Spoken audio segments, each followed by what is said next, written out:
Good morning, my ECO 3311 students. We just had exam one yesterday, and it was kind of a mixed bag. I just want to caution if there are some of you who are not watching the videos that I'm recording and posting at Canvas, because I can see, not really see who is watching the video, but I can see the number of views. That tells me that some people are not watching that video. And then you go to the exams. There's no way you're going to pass the class because that video is just like you're in the classroom. It's like you're engaging with me. You're in the classroom. I write on the screen. It's the same thing when you're in the classroom. That's why this class is hybrid. It's mostly online. So, and I have plenty of office hours always. My office hours, as you guys are aware, starts at 2 o'clock, Monday, Wednesday, and Monday, Tuesday, and then I have one on. So I think it's Tuesday, Wednesday. You got to check your syllabus, and then Friday is in the morning. So if you need help with the material, something that you missed from the material you didn't understand very well after watching the video, please log on to Zoom and during office hours and connect with me. I'm here. That's what we do to help you, guide you through the process. But as I say, there's no room for panic right now. Even if you did not quite well in exam one, we still have like the second midterm. We have the final. There are plenty of assignments remaining. So I will help you guys get through this. So, but we gotta work together, make sure that and nobody's lagging behind. So anyway, we finished the first six chapters: 1, 2, 3, 4, 5, and 19. Now today we're gonna talk about the last chapter of interest rates, because interest rate is one of the most important economic variables. So in chapter 4, we talked about the behavior of interest rate, understanding interest rates. Then in chapter 5, we talked about it in a demand and supply context, where we talked about the bond market. But chapter 4, we did a lot of time value of money. So in this chapter, we are going to talk about what we call the risk and term structure of interest rates. We're going to try to model the relationship between interest rate on short-term bonds and how they relate with long interest rate on long-term bonds. Okay, what we call the term structure of interest rates. Okay, so let me share my screen and we'll talk about it. So here's your chapter 6. So the chapter is the risk and what? The risk and term structure of interest rate. So this chapter basically is subdivided into two component parts. So we are going to first talk about the risk structure of interest rate.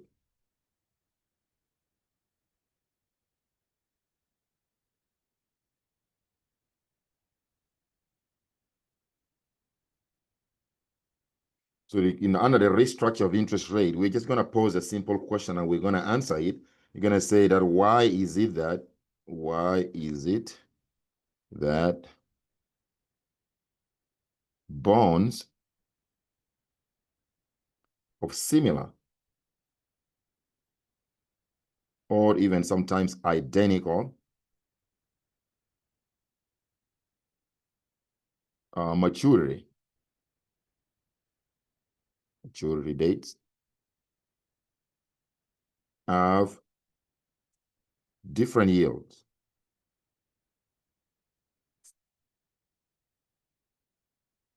to maturity. So I want to give you one example. So you take, for example, a bond that is issued by U.S. government, what we call treasury bond, like a 1-year U.S. treasury bond, and then you compare that with a 1-year corporate bond, and then you compare that with a 1-year municipal bond. You're going to find that even though these bonds mature at the same time within 1 year, they're all going to have different yields to maturity. So what explains that? They mature at the same time. So we're going to talk about, so there are going to be three main reasons for that. I'm going to list them here, then we'll talk about it later. One of them is going to be the default risk may be different. The default risk is different between different bonds. Bonds that are issued by the U.S. government have zero default risk because the United States government has never defaulted on its debt. So that makes the United States bonds, treasury bonds, be the safest investment out there. But remember, the safer the investment, the lower is the interest rate. The higher the risk, the higher is the interest rate. So what makes a corporate bond pay relatively higher yield or higher interest rate is because the default risk on a corporate bond is higher than the what? The risk on a what? On a treasury bond. And the second reason is going to be liquidity differences.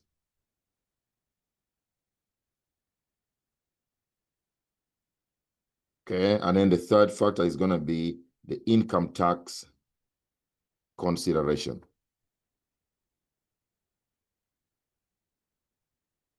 So these are the three main factors that explain why bonds that are maturing at the same time may have different interest rate paid on them. I'm going to talk about it in more detail, okay? So, but before I talk about that, this chapter is going to help us to examine the sources and causes of fluctuation in interest rates relative to another one and look at a number of theories that explain these fluctuations. So we're going to identify and explain three factors explaining the risk structure of interest rate, the one that I just listed. And then we're going to list and explain the three theories why interest rates vary across maturities. Okay? So let's look at the first structure, because the topic is the what? The risk and term structure of interest rate. So we're going to talk about the risk structure of interest rate first, and then we're going to start talking about the term structure of interest rate. So bonds with same maturity have different interest rate. I'll talk about that. Why is it that bonds with similar maturity, identical maturity date, 1 year treasury bond, 1 year corporate bond, 1 year municipal bond, they will have different interest rate paid on them, because one of the reasons is that the default risk may be different. Okay, if a bond has got a higher risk, default risk, that then that means interest rate on those bonds are going to be relatively higher than bonds that have zero default risk or very low default risk. And then I talk about liquidity and tax consideration. So let's start with the default risk. So before I talk about the default risk, I'm going to give you this picture here to kind of reiterate that bonds of similar maturities have different interest rate paid on them. So these are basically bonds, the trajectory of yields or interest rate on bonds that are issued by different entities, right? You can see there's a corporate AAA rated bonds, corporate BBB rated bonds, the US government long-term bonds, state and local government bonds. You see those in the interest rate on those different types of bonds move in, they are different, okay? So let's talk about the default risk, which explain one of the major reasons why bonds of similar or identical maturity dates are going to have different yields or different interest rate. So the default risk is the probability that the issuer of a bond is going to be unable or unwilling to make interest payments or pay off the face value. When I say pay off the face value, basically paying the principal value of the bond.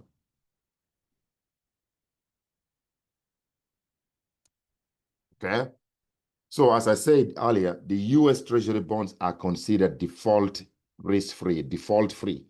Why? Because government can raise taxes, and given our history, the United States has never defaulted on its what? On its debt. We have always honored our debt and pay off our bondholders on time. So the risk premium is going to be the difference or the spread between the interest rates on bonds with default risk and the interest rates on same maturity treasury bonds. Okay? Because treasury bonds that are issued by US government have got zero default risk. So the risk premium, so let's say a 2-year, just example here, suppose a 2-year treasury bond is paying what? Pays what? Let's say 3% interest rate. And a similar 2-year corporate bond, which has got a default risk, which is risky, pays what? Say 5%. So the risk premium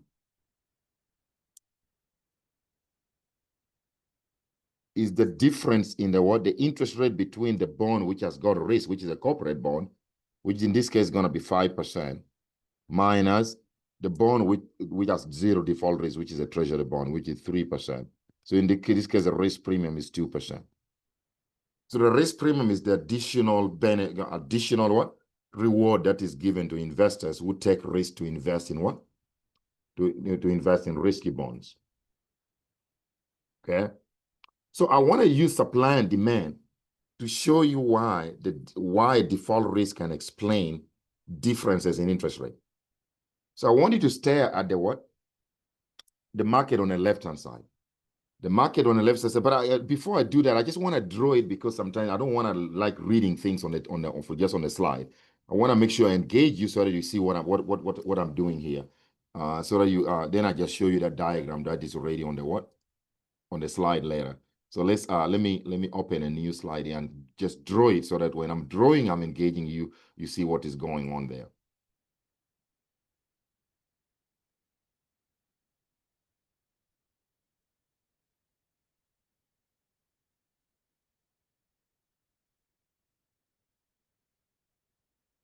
Okay, so here let's say we have two markets.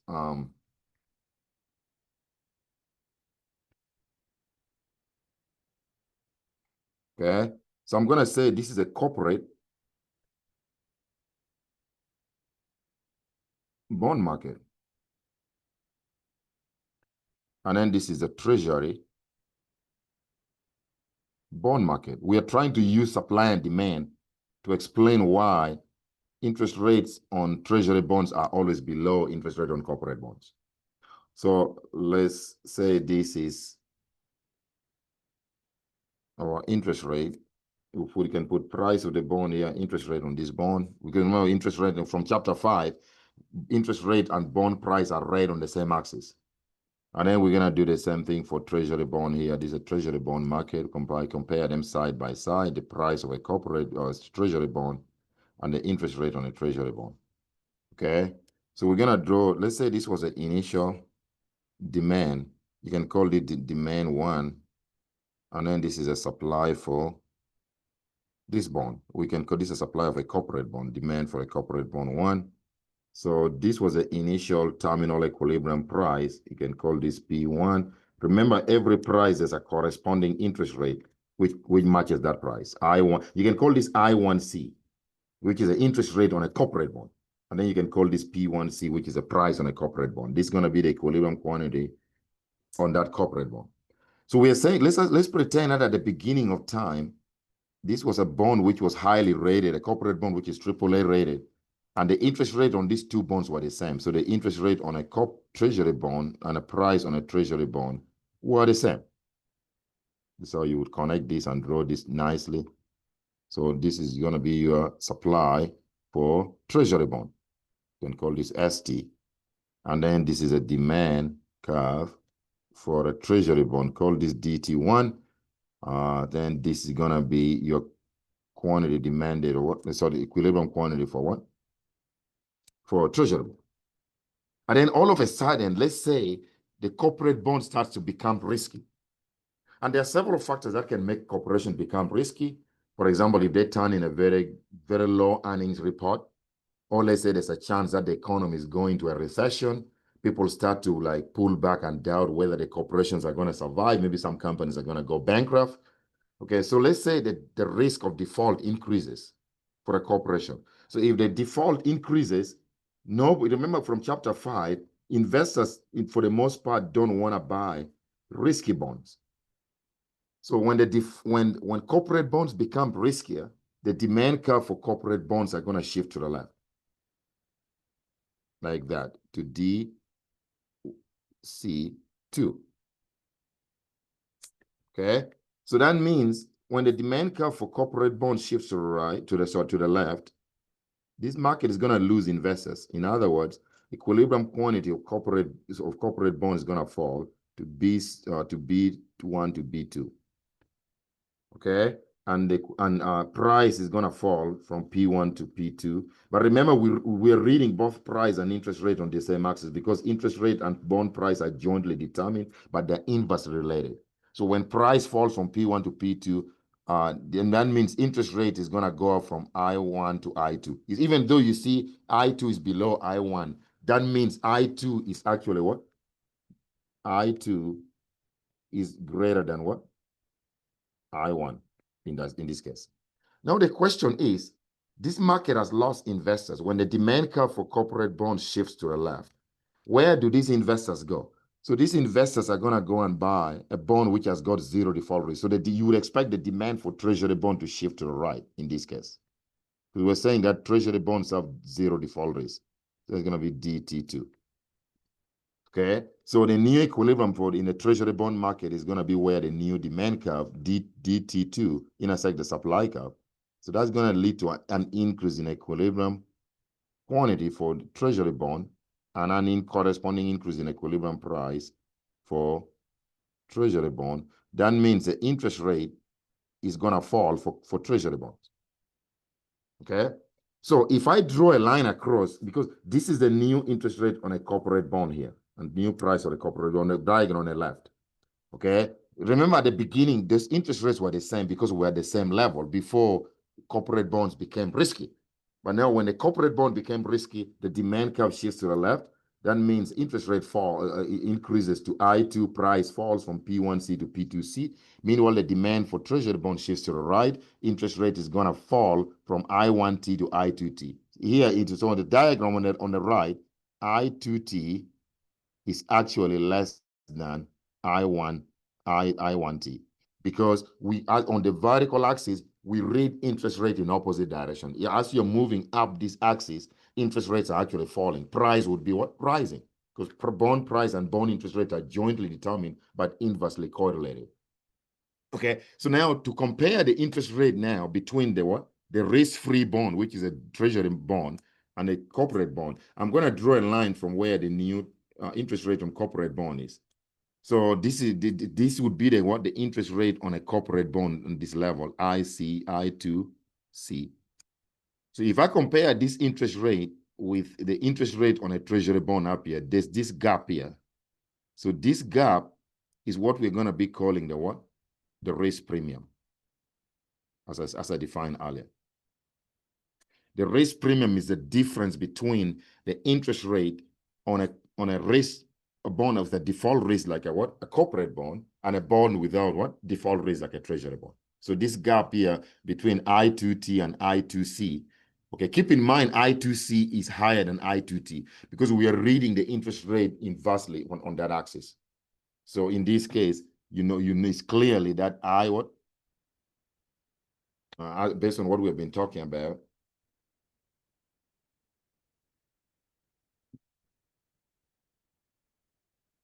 okay. So anyway, so I2 what?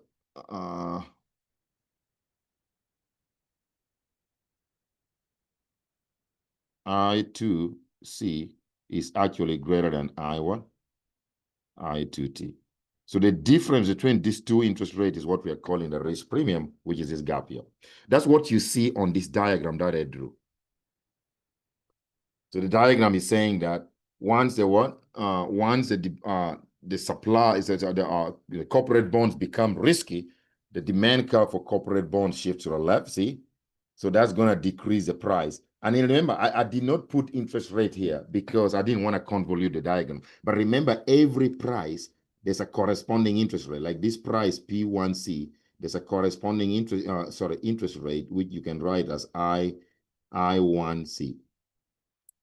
And then this price here, there's a corresponding interest rate which you can write as I2C, interest rate on a corporate bond. Same here. This P1T, there's a corresponding interest rate which you can write as I1T. And then this guy here, there's a corresponding interest rate which you can which are I2T. So this gap in the interest rate now is what we're calling the risk premium. Okay, so that's how you explain using supply and demand how default risk literally determines differences in interest rate between a bond with default risk, which is a corporate bond, and a bond without default risk, which is a treasury bond. Okay. So that's number one. Then the second reason why bonds of similar or identical maturity have different interest rate is differences in liquidity.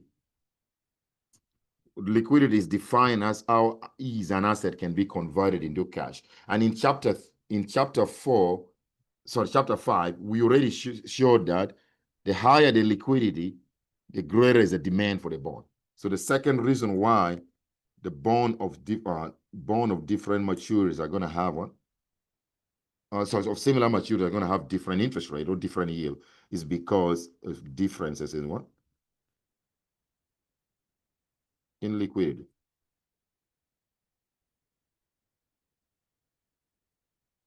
And we can use the same diagram. So we can say let's say at the beginning. Now, let's say this is my corporate bond world, which is essentially going to be the same diagram, corporate bond. Remember, these bonds have the same maturity date as the treasury bond. If it's a 1-year corporate bond, it has to be a 1-year what? Treasury bond, because we're explaining why bonds of same maturity, be it 1 year, 2 year, 5 years, have different yields. So here I'm going to illustrate, this is going to be my initial supply and demand. Let's say this is price and interest rate on this axis. This is quantity. Then you're going to have in the treasury bond market, we do the same thing. We're reading price, interest rate on this axis versus quantity. So let's say this is a supply for corporate bonds, and then this is a demand for corporate bond. I can call this D1C.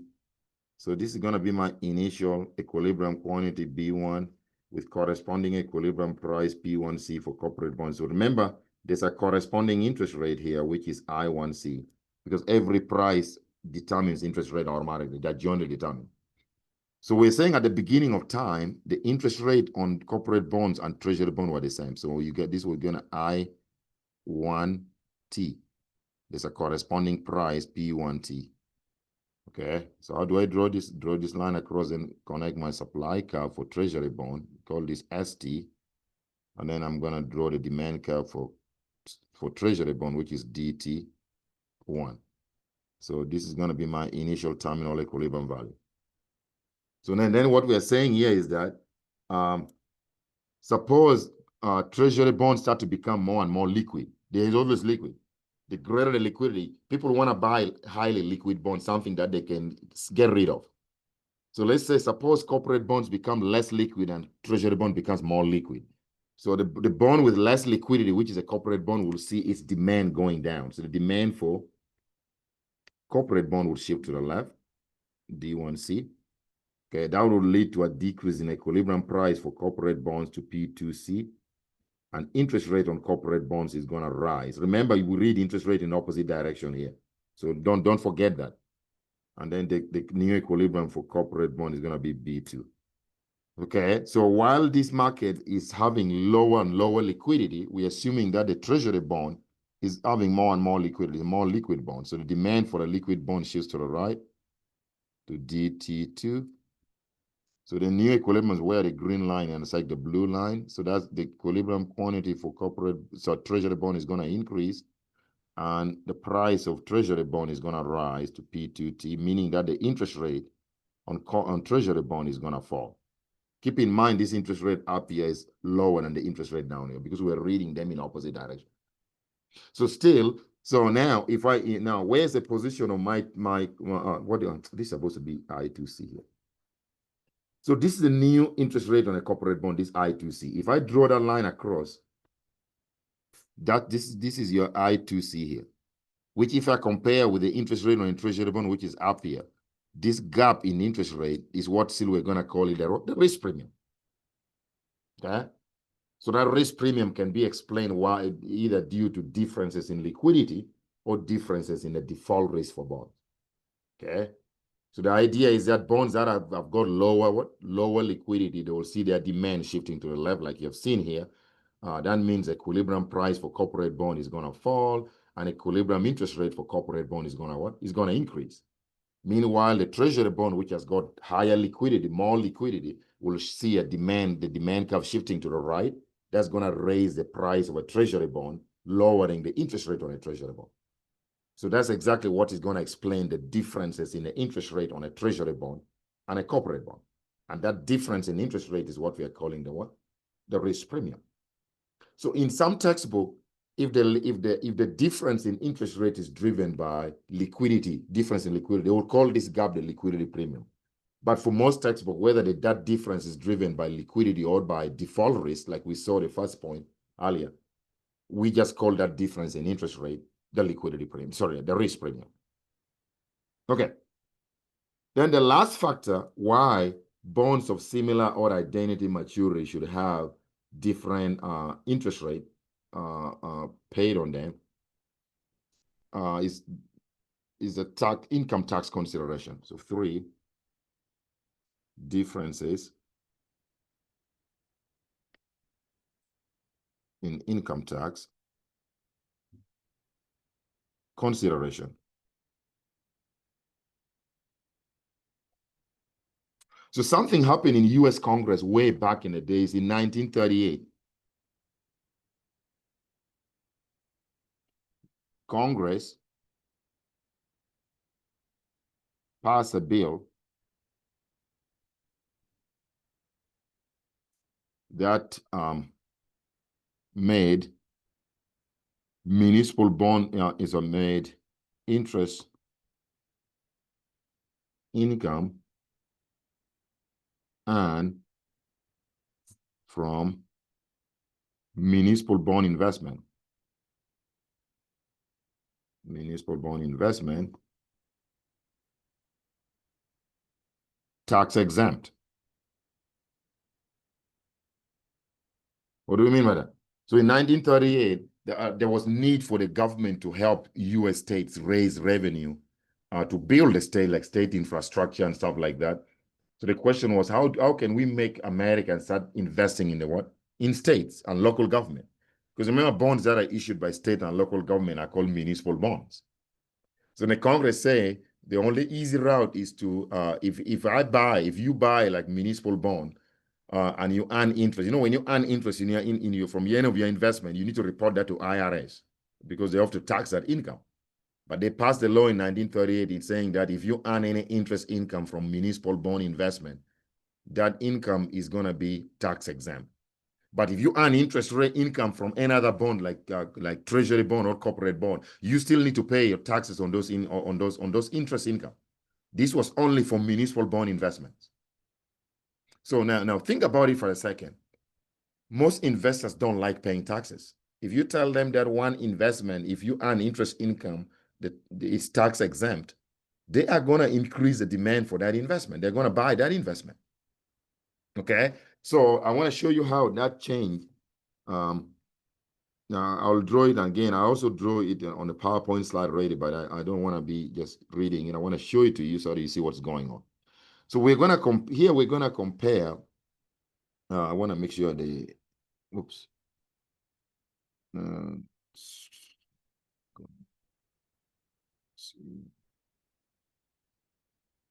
Okay, there you go. Okay.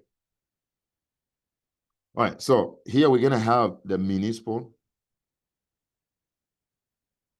bond investment, bond market. We're going to compare that with the treasury bond market. And you can also compare it with a what? With a corporate bond. Because both treasury bond and corporate bond, if you invest in them and you earn interest income, you still have to pay taxes. This law is only applicable to municipal bond investment. Interest income earned from municipal bond investment is subject to tax exemption from government. So treasury bond market. Okay. And again, let's draw a supply and demand and explain it on the other side. So let's say this was before that law passed. Let's say this was an initial.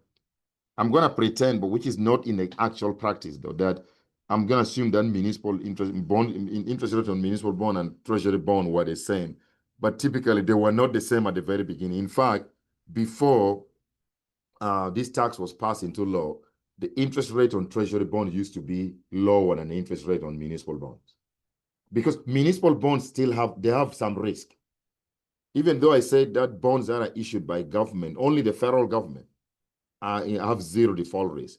Bonds that are issued by state and local government have some risk because we have seen from time to time, American county government and even cities have defaulted. The city of Detroit defaulted in 2008 during the financial crisis. Okay, the city of Stockton, California, defaulted in 2008. Okay, Orange County, which is one of the richest counties in the country in California, defaulted a number of years back. So because state and local governments have defaulted in the past, it makes municipal bond investment have subjected to some default risk. Okay, treasury bond investment don't have any risk because the U.S. government has not defaulted yet. Okay, the federal government in the history of the United States, right? But before the treasury bond market used to have used to have like a lower yield than a municipal bond because they were default risk free. Okay, but something is going to alter that after the tax exemptions were passed on municipal bond. Let me show you what happens here. But in my diagram, I'm going to show that at the beginning, even though we know at the beginning, treasury bond investments had lower interest rate than municipal bond investment. Let's assume that they were the same at the very beginning for the matter of illustration. So I'm going to say this is price, interest rate on this axis. So this is my demand for municipal bond. And then this is my supply for municipal bond. So this is my initial equilibrium quantity and initial equilibrium price for municipal bond. You can say PM1. There's a corresponding interest rate on municipal bond. You can call it IM1. And let's pretend that on this other market, the treasury bond market, and I can keep in mind, both of these markets, these bonds mature at the same time. So we are comparing a bond that's say mature in 2 years with that mature in 2 years. If it's 5 years, the other one has to mature in 5 years. Bonds of similar maturity dates.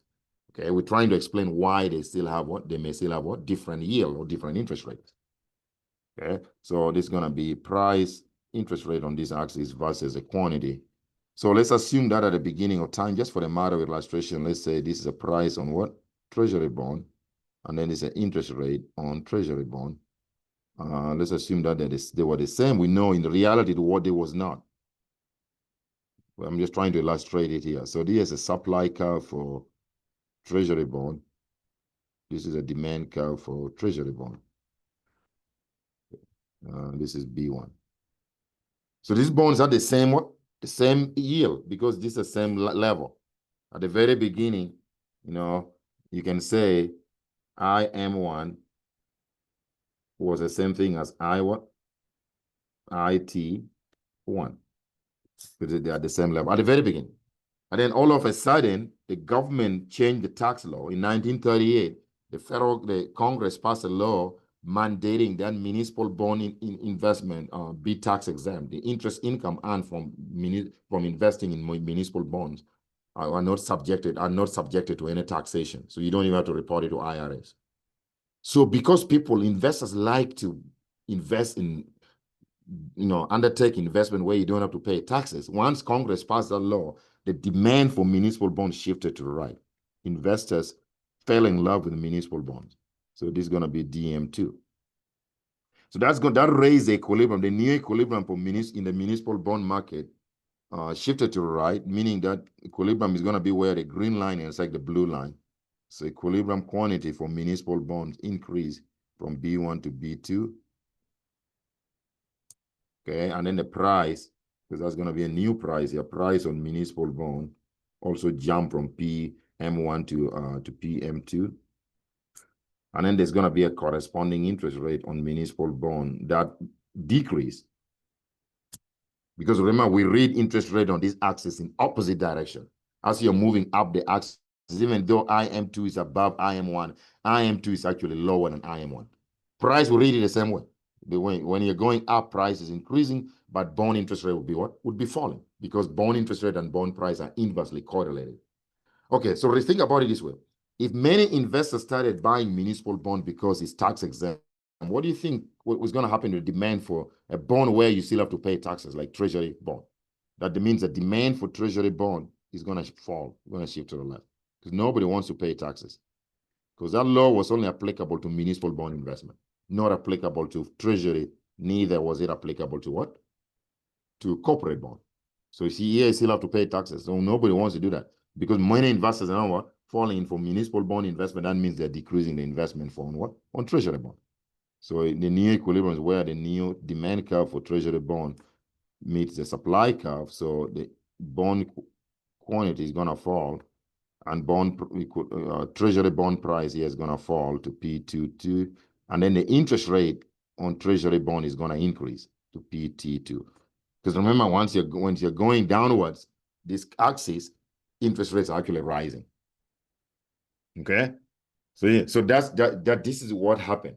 And I want to share with you before I talked about, so now we have exhausted 3 factors which explain why interest rate on bonds of different maturities, so bonds of similar maturities are different. Okay, these bonds have identical maturity, but yet the yield on them are different. Reason being, the default risk is different, liquidity differences, and differences in income tax consideration. Okay, so let's back up a little bit and show you something about. We talked about the default risk that explain the risk premium on bonds. So how do we know that one bond is more risky than another? So there are three credit rating agencies, three rating agencies that rate bonds. They rate corporate bonds. They also rate bonds that are issued by state and local government. They also rate bonds that are issued by governments around the world, not only the United States. So those three rating agencies are Moody's. Then S&P stands for Standard & Poor. It's another rating agency. And then the last one is Fitch. And their ratings tend to be very similar. Okay, so Moody's kind of write their rating a little bit different. Like they're AAA rated, they're going to write a capital A followed by 2 little a's, but that's still a AAA. And then S&P and Fitch, they just write capital, they keep capital in all caps, AAA rated bonds. Okay, so that's the prime maximum safety. Those are the safest rated or the highest rated bonds out there. The United States government bonds that are issued by U.S. government treasury bonds are AAA rated bonds, but there are also some good American companies which are AAA rated. They issue bonds that are rated AAA. So once a company, the fact that you're a AAA rated company or government doesn't mean that you're going to stay there forever.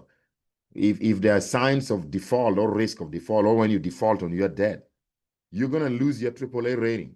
Or so because sometimes this credit rating, you don't even need to default. They're going to see maybe there are signs that maybe your fiscal outlook is not looking very good. Maybe the way government is spending money relative to its taxes, they look at all that and how the economy is doing, and then they can drop your rating. So when you lose your AAA rating, you may fall to what we call AAA plus. No, sorry, AA plus. I'm sorry, AA plus. See, so Moody, S&P, that's how they write AA plus. Moody's and Fitch, but Moody's are gonna write that AA plus as A followed by capital A followed by lowercase a then 1. But that means AA plus. And then the list. So this is what we call high grade, high quality. It's still pretty good. Once you continue, you go down and now you're gonna go into what? AA without a plus. Then you can see you fall to AA with a minus. And then you fall to a single A plus. Okay, that's what we call upper medium grade. So between AA plus to AA minus, this gap here, all these bonds are gonna be called high grade, high quality. And then once we hit A plus, single A plus, we have hit the upper medium grade. So the upper medium grade is going to continue until when you go to single A minus. Okay, and then once you drop to triple B plus, that's what we call the lower medium grade. I mean these bonds are becoming riskier and riskier. And then you can drop double B plus, so triple B plus, you go to triple B without a plus. Then you go to triple B with a minus. So this gap here, all these bonds that are rated from triple B plus to triple B minus, they're under lower medium grade. And once you hit double B plus, that's what we call the non-investment grade. That means those bonds are becoming very, very risky. Okay, so you continue, you still continue, see? So so double B without anything to double B minus, that means these bonds are speculative, getting very risky. And then a single B plus to B without anything, this gap, that's highly speculative. Okay, and then once you hit triple C, okay, plus here, that's substantial risk. Then triple C without anything, that means, and you see, Fitch even stops ranking them. That means the company or the government is really in poor standing. Okay, and then C, that's going to be extremely speculative. C means you're almost in default, maybe in default. But D means you're already defaulting. Okay, So think about it. These bonds which are rated down here, which are highly risky, that means the interest rate on them are really, really high, because the higher the risk of an investment, the higher is the interest that should be paid on an investment. You know the rules. So that's how the rating agency, by the way, the rating agencies that are rating bonds issued by corporation, the government, be it state and local government and what federal government, they're different from the credit rating agents that rate our individual credit rating, our FICO score. You know, you guys we are rated by Experian. You know what I mean? And you know the other Equifax is one of them. Experian. Okay, there are also 3 rating agents that rate individual, credit, but this is for government bonds and corporate bonds. Those are the 3 rating agents that rate those bonds. So let's look at a little bit of some case studies. So in starting in 2007, the collapse of the subprime mortgage market led to large losses among financial institutions in the United States and around the world. So as a consequence, many investors began to doubt the financial health of corporations with low credit ratings, such as B, AA, and even the reliability of the ratings themselves. The perceived increase in default risk for BA bonds made them less desirable at any given point in time. Okay. And then there came COVID too. When the coronavirus officially became a pandemic in March 2020, we shut down most of the economy. It was lockdown and social distancing. So it brought us some perceived increase in default risk that some corporations were going to default because the economy was shut down, Okay. So I already illustrated, this is basically illustrating what I did earlier on. The third reason why bonds of similar maturities have different interest rate, the income tax consideration. When Congress passed the law in 1938, I did that earlier on. I drew it somewhere here. There you go. Okay, comparing municipal bond and treasury bond. So that diagram is here, drawn in PowerPoint for you. Okay, so in 2017, Congress approved legislation proposed by the Trump administration to decrease the income tax rate on wealthy, on high income taxpayers from 39.6% to 37%, repealing the tax increases implemented by the Obama administration. So a lower income tax rate for wealthy people means that the after-tax expected return on tax-free municipal bonds relative to those of treasury bond is lower. Because municipal bonds now become less desirable, they are demanding. So when the government decreases taxes, okay, remember municipal bonds, you don't pay taxes on interest income. But if the government decreases taxes, it means they will make bonds like treasury bonds and corporate bonds a little bit more desirable, because people know, even though we pay taxes on them, the tax rates are lower. So that will shift the demand for treasury and corporate bonds to the right, but the demand for municipal bond, which is a bond without taxes, you don't have to pay taxes on them, will shift a little bit to the left, because the government is lowering taxes on the other bonds. Okay. So this concludes the first segment of this chapter. Very brief. The first segment, again, I reiterate this. The first segment of this chapter is we posed the question and said, why is it that bonds with similar or identical maturity dates have different yields or different interest rates? And there are 3 primary reasons that we have explained using supply and demand. One of the reasons is the default risk between those bonds may be different.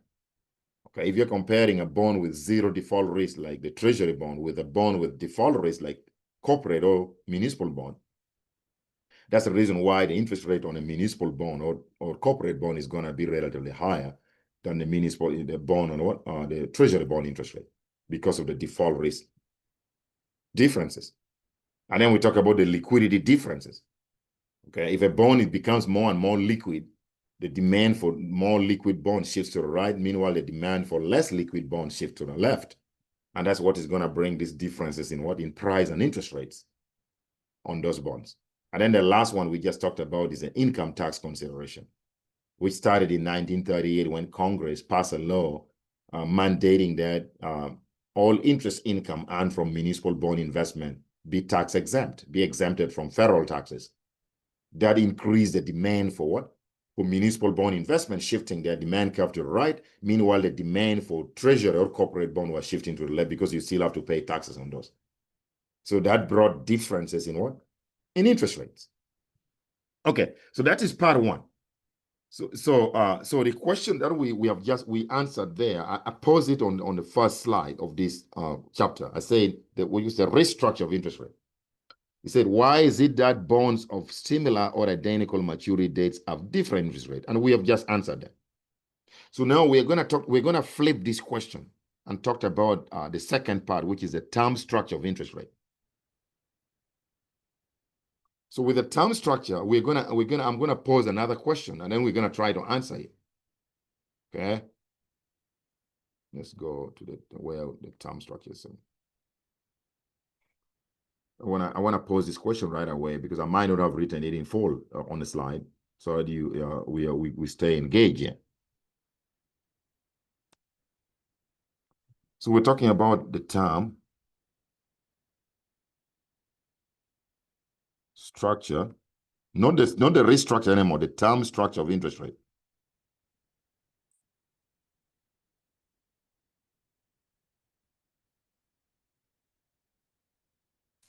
So here's where we're going to try to get the relationship, how interest rates on shorter term maturity bonds, like 1 year bond, 2 year bond, 3 year bond, relate to interest rate on longer term maturity bond, like 30-year bond, 20-year bonds. We call it, that's the term structure of interest rate. But the most important question we want to answer here is that we're going to flip the question for the risk structure. We're going to say instead, why is it that bonds with different maturities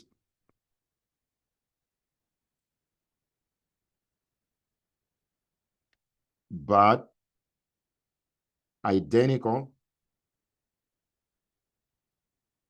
default risk, identical liquidity, and identical tax structure of different yield.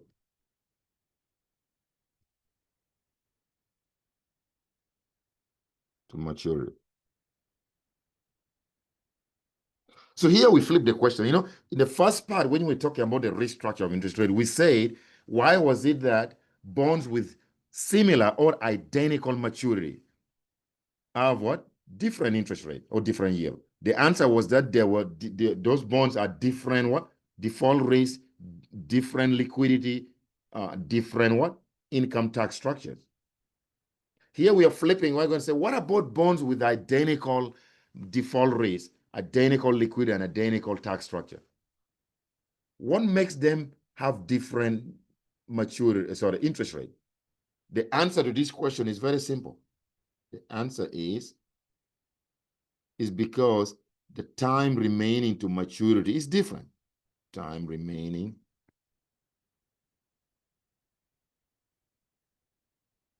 to maturity is different. That's the answer.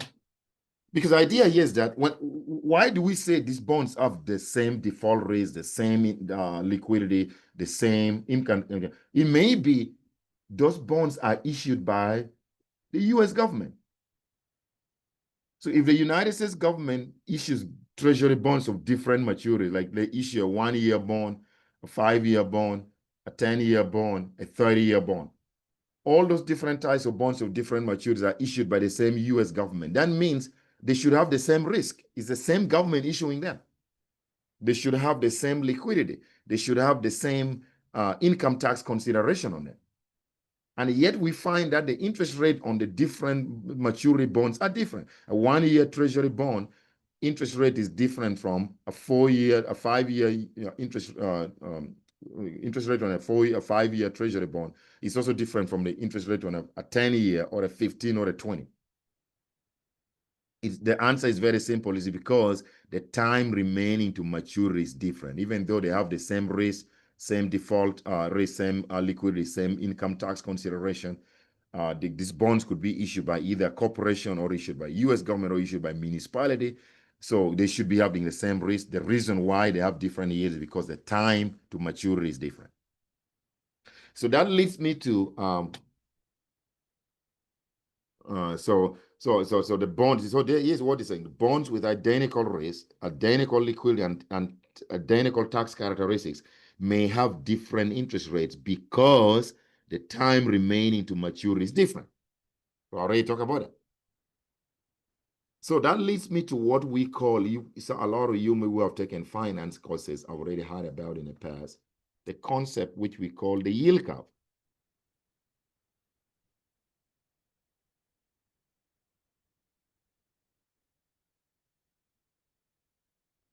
So the yield curve, talk about what a yield curve is. The yield curve is a plot of various combinations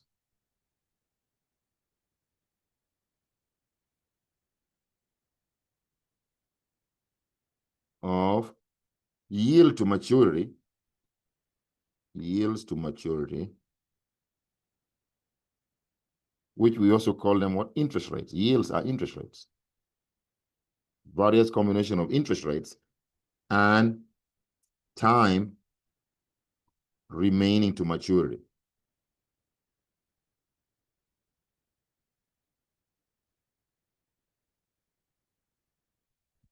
So we are plotting what?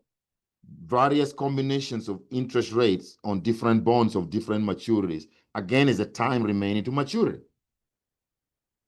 So the yield curve takes three different shapes. Potentially can take different shapes.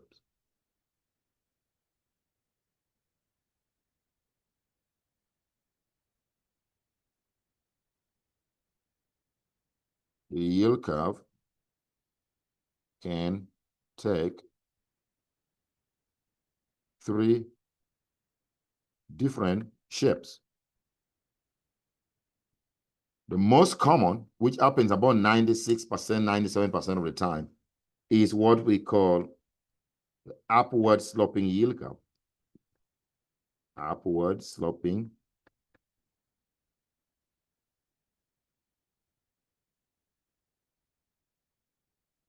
So when you plot this, remember yield, we are plotting combinations of interest rate yield to maturity, which is another, this is a short form for yield to maturity, YTM, or you can call that interest rate. Just put interest rate or YTM versus time to maturity or term to maturity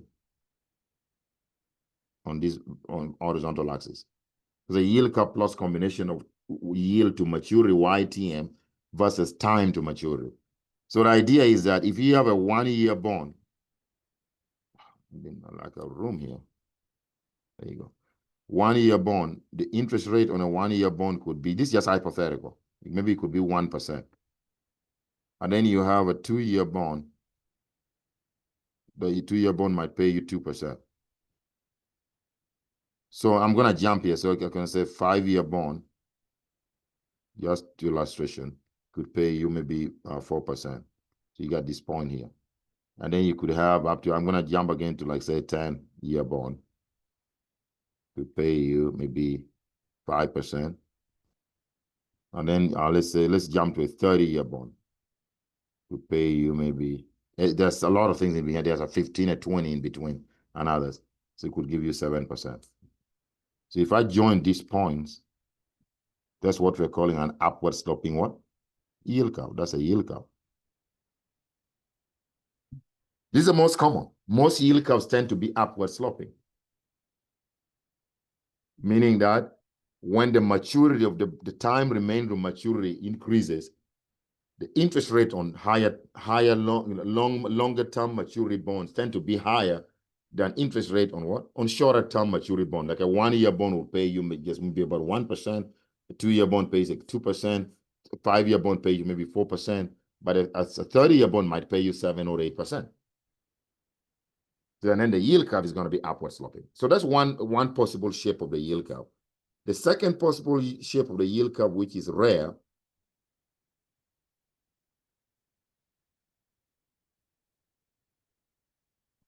is what we're going to be calling downward sloping yield curves. Downward sloping. Another word for it, you can also call it inverted yield curves. We say that the yield curve is inverted.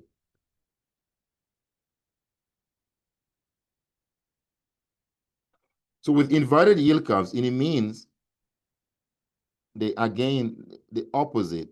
It means the interest rate on short-term bonds are above interest rate on long-term bonds. So like you wake up one morning and a 1-year bond is paying you, say, 8% interest rate.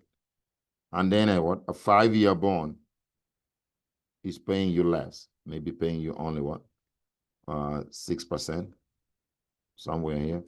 And then maybe up to a 30-year bond here, maybe a 30-year bond is only paying you what? Maybe 2%. Then you come up, you see the yield curve is what? It's inverted. This is very rare. And by the way, once you see the yield curve starting to be inverted, meaning that the interest rate on longer term maturity bonds tend to be lower than the interest rate on shorter term maturity bonds, like 1-year bond interest rate are higher than the interest rate on long-term bonds. That's a clear sign that a recession perhaps is in plain sight. It predicts a recession. It means something is going on wrong in the economy. In normal times, we should expect the yield curve to be upward sloping, like I last read it here. So this is most of the time the yield curve is upward sloping. But once you get the yield curve being inverted, that means we're headed for trouble. It's a sign that a recession could be in plain sight. Okay. So then the last shape of the yield curve can also be what we call flat or horizontal. Flat or what we call horizontal yield curves. This also doesn't happen. It seldom happens in the marketplace. It rarely happens. Horizontal yield curves. Where you wake up one morning and the interest rate on bonds of different maturities, whether short-term or long-term, are the same. So you got YTM here, or interest rate on the axis, time to maturity here. So you wake up one morning and the yield curve is flat. Let's say this was 3%. So you find a 1-year bond is 3%. A 5-year bond also is the same interest rate. A 10-year bond has the same. A 30-year bond, same. So that's what we call, that's a flat yield curve or horizontal yield curve.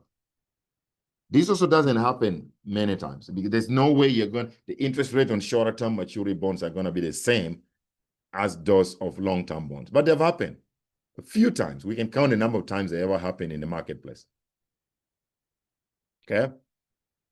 So those are the 3 shapes. But as I said, the yield curve for the most part is always upward sloping. That the long-term bond interest rates are always above the shorter term maturity bond interest rate. Okay?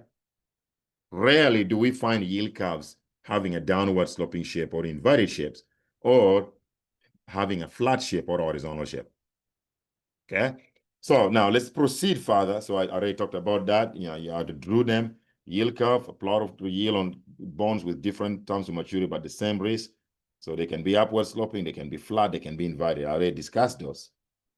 Okay, and I drew what the shape looked like. Okay, so now let's talk about the theory of term structure interest rates must explain the following. There are some facts about the interest rates on bonds. When I say facts, they're facts. Okay.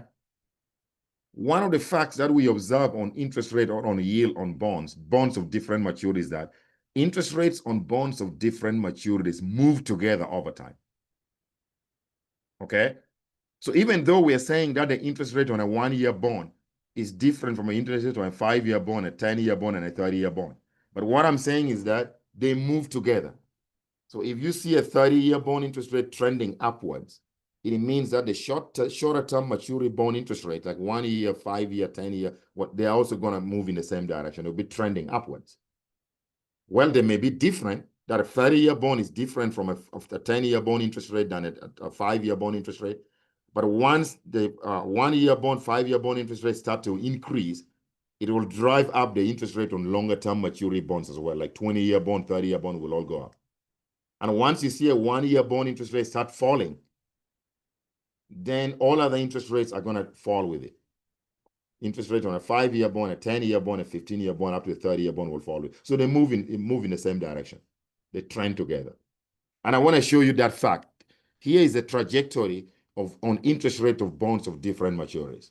We have the shorter term treasury bill. This is the shortest maturity bond issued by the government, which is a 3-month treasury bill. The bond then matures in 91 days, in 3 months.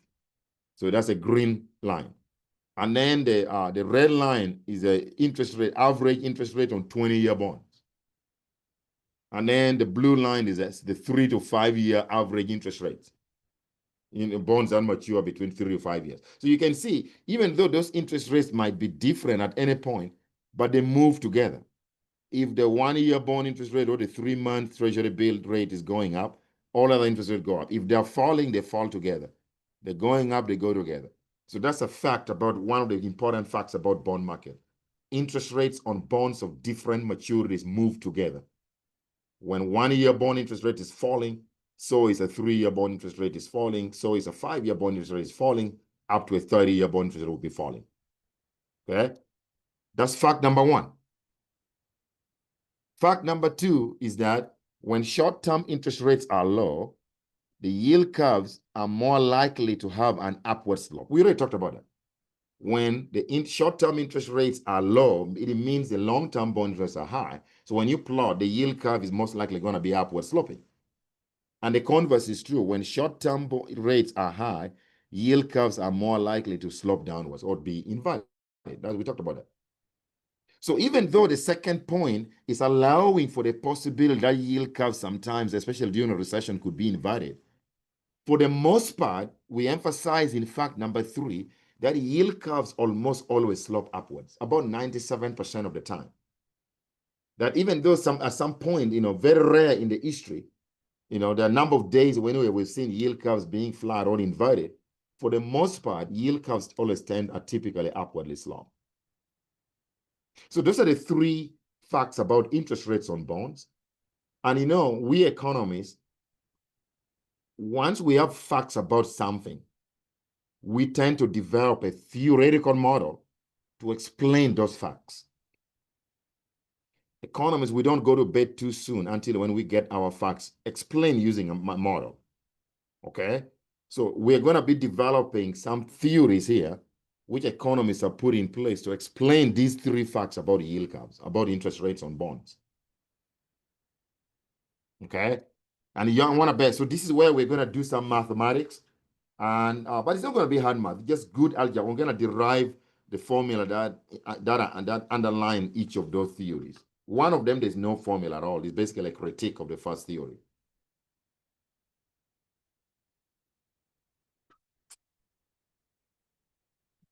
So I want you to pay a little bit of attention here.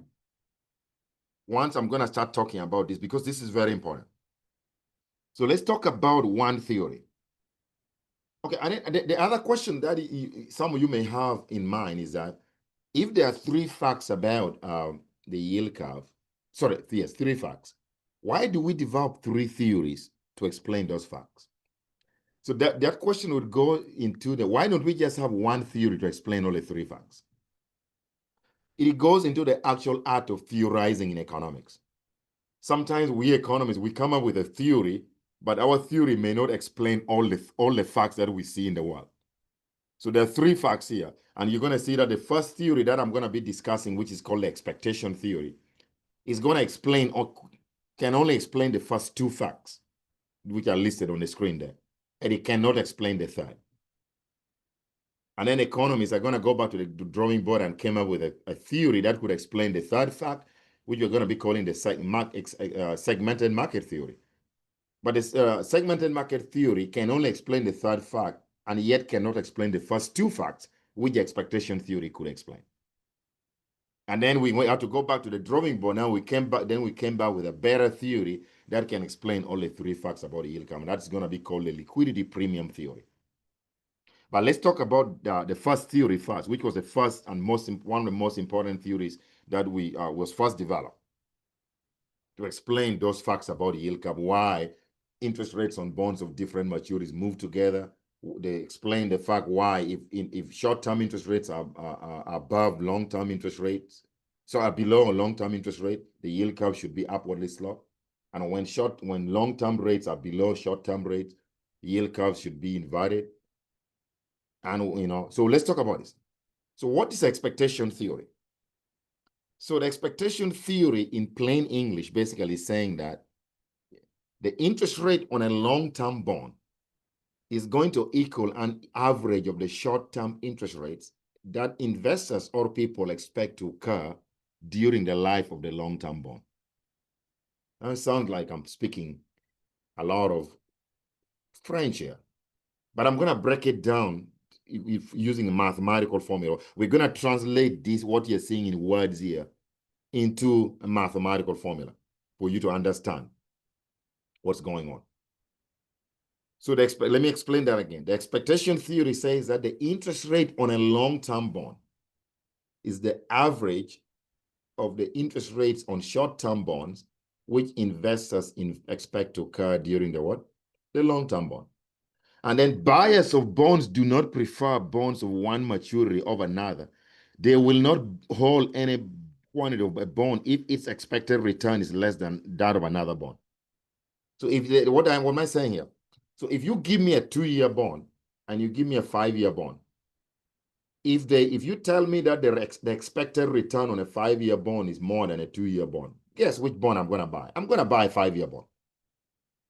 But what if you tell me that the expected return on a 2-year bond and the expected return on a 5-year bond are the same? According to the expectation theory, then investors are going to be indifferent between either bonds. Bondholders consider bonds with different maturities to be perfect substitutes. As long as what? As long, let me add a sentence, part of the sentence, as long as their expected returns are the same.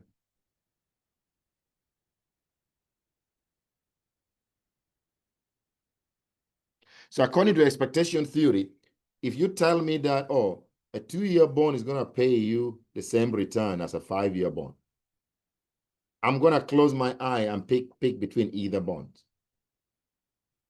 Because that means I will treat those two bonds as perfect substitutes. Which is something that might not be true in the marketplace, because this is a theory. It's kind of self-defeating, but on its own face.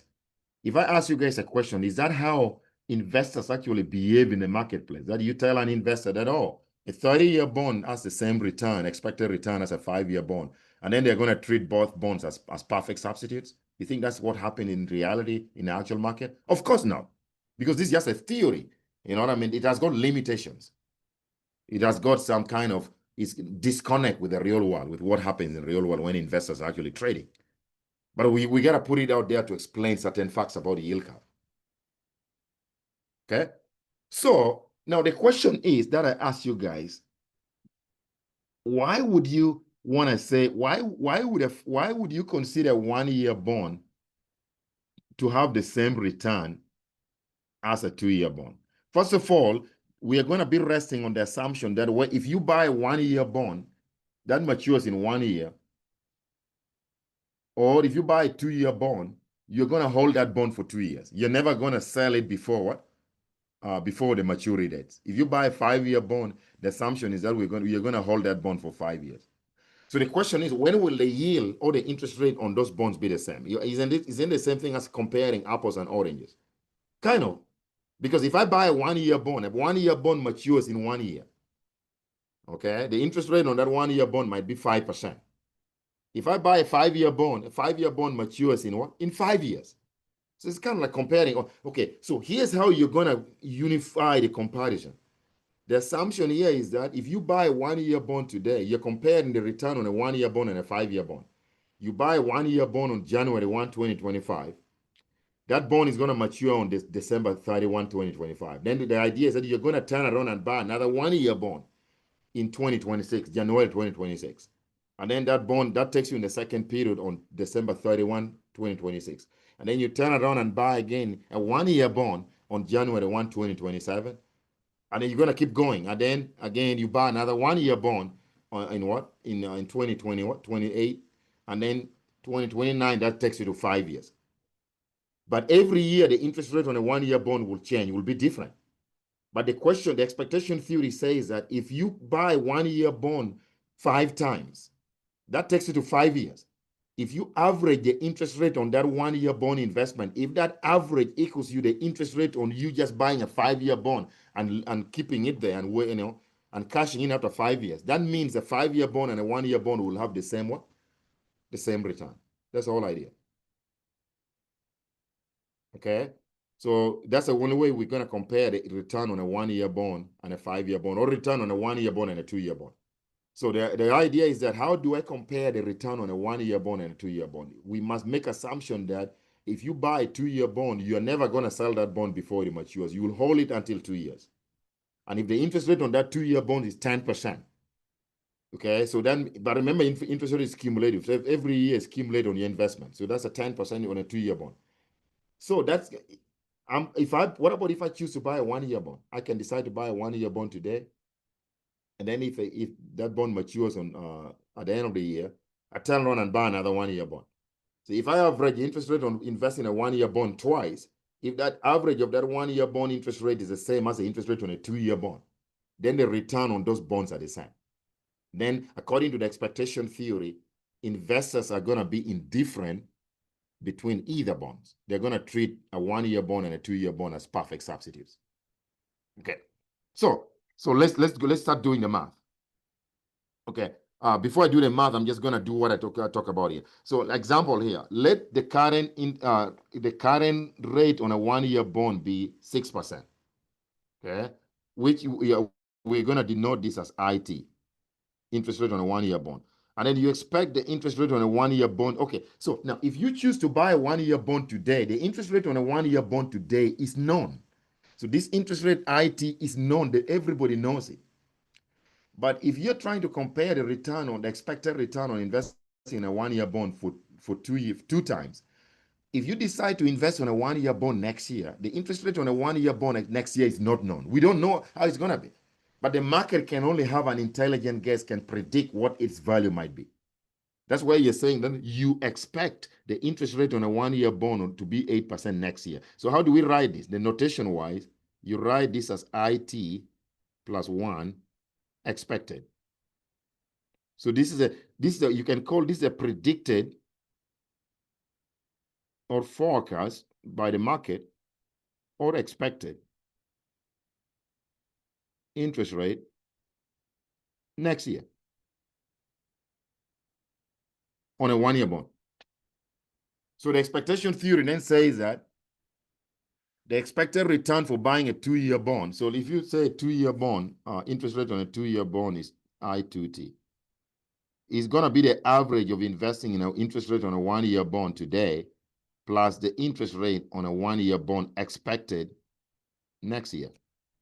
The average means you divide by 2 because there are 2 years. So that means the interest rate on a 1-year bond today is 6%.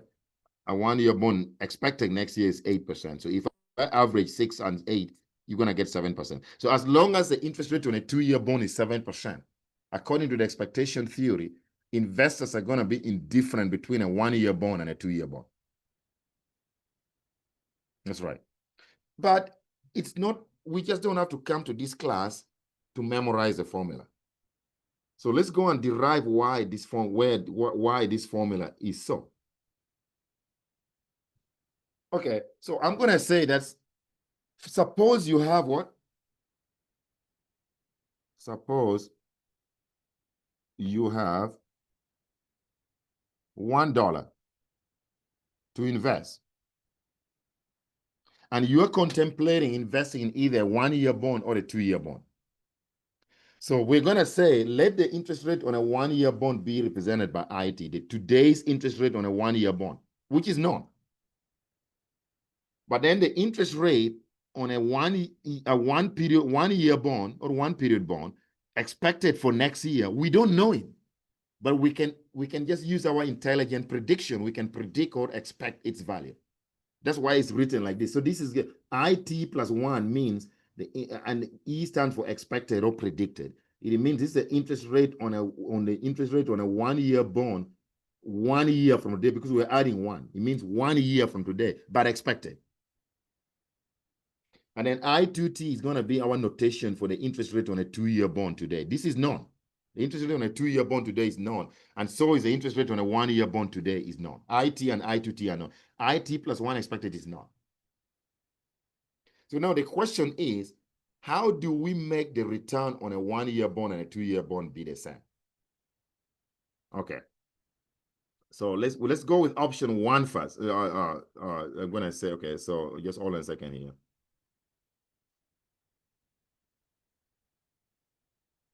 So we're going to say, because you're contemplating investing in either 1-year bond, you have $1 to invest. So let's say, suppose you decided to invest in a 1-year bond.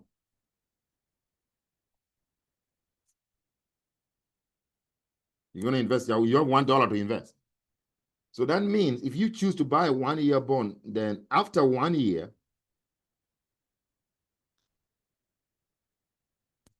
your investment value,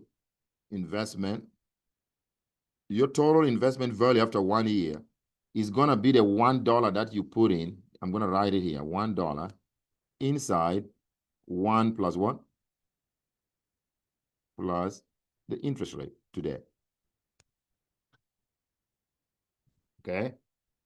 Which basically, this is just going to be the same thing as 1 plus what? Plus IT. If you distribute 1 times 1 is 1 plus 1 times IT, that's IT. 1 plus IT. So if think about it, if IT was 10%, which is 0.1, it means after 1 year, your investment here is going to be, total investment value is going to grow to $1.01. 1.1 is $1.10. But remember, we want to compare a 1-year bond investment with a 2-year bond investment. That means for you to make this comparison, if I choose to buy a 1-year bond today, after 1 year, I'm going to roll my investment and buy another 1-year bond. But next year, when I choose to buy another 1-year bond, the interest rate on my 1-year bond next year is not known, remember, is what? Is predicted. So that means if I choose to buy a 1-year bond again next year, then that takes me to the end of period 2. So after 2 years, remember, I cash in at the end of period 1, my total investment value is 1 plus IT, which is the same as $1.10. Okay? But I'm going to reinvest this money in the bank, and next year, my total investment value is going to be what I put. This 1 plus IT is the same thing as $1.10. 1 plus 0.1 is $1.10.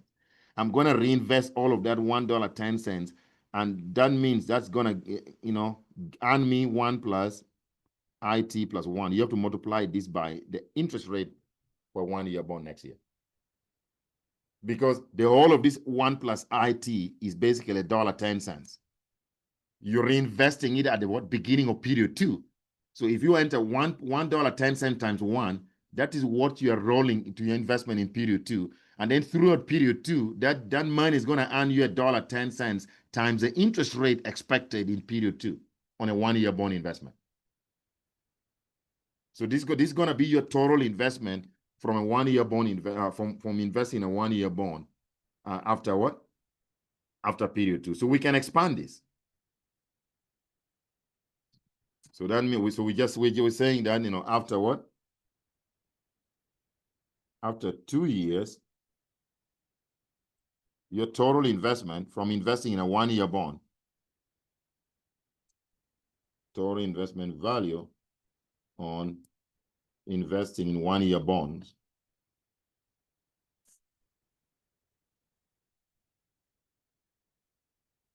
is we found it to be 1 plus IT multiplied by 1 plus IT plus 1, but expected.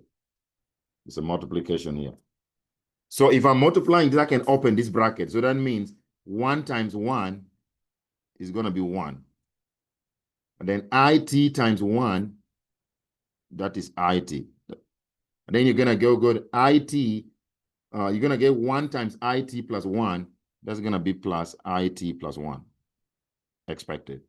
Then plus IT times IT plus 1 expected. So the last term is going to be IT times IT plus 1 expected. So this is going to be your total investment value from investing what? In a 1-year bond. But remember, interest rates are always a number that lies between 0 and 1. Okay, for example, if suppose your IT was 0.05, it's 5%. And then your IT plus 1 expected was 0.03. If I multiply 0.05 times 0.03, that the decimal is going to give me a number with many decimal points. It's going to be like 0.00, something like that. You see what I mean? The decimal becomes small. The product of any two interest rate is small. So we're just going to assume that the product of two interest rate, if you want to keep it, you can keep it. But to make our math simple, we're assuming that IT times IT plus 1 goes to 0. So that means we're approximating it. We're saying that the product of any two interest rate is infinitesimally small. So that means the total investment value is just going to be 1 plus IT plus IT plus 1 expected. This is your total investment value after period 2 when you invest in a 1-year bond. Now, I want to get just the return portion of it. The return, remember you invested $1. The return is going to be your total investment value, which is 1 plus IT plus 1 expected, minus what you put in. What did you put in? You put in $1. So that means the rate of return from investing in that 1-year bond for 2 years, the $1 is one is going to cancel. It's going to be IT plus IT plus 1. So I'm going to call this equation 1. Just put this aside. Call that 1. So this is going to be your return from investing in what? In a 1-year bond. What about if you had put your money on a 2-year bond instead? Okay. What would we get here? Suppose you invested in a 2-year bond instead. So once you, because, and we're assuming that when you buy a 2-year bond, you're going to hold that bond until maturity.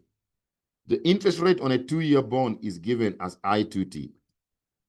That's known today. And then one thing that I want to caution you guys right away. When you buy a 2-year bond today, and the government tells you that interest rate is going to be like 8%, for example, or 7%, it doesn't, let's say you bought it for $1,000. We're not suggesting that when you buy a 2-year bond and the government says the interest rate is 7%, that you're going to wait 2 years and then the government is going to calculate 7% of $1,000. That's how much you're going to make. That doesn't make sense. The interest rate is cumulative. Okay, it's compound interest rate. Even though it's a 2-year bond, you're going to hold it for 2 years. But every year, that 8% is going to be accumulating on your investment. Otherwise, if we are waiting until the end of the investment period, and calculating 8% of what we put in, then nobody would invest in bonds because there would be no money to be made out of it. The interest rate is cumulative interest rate, it's compound interest rate. It compounds every year throughout the life of the investment.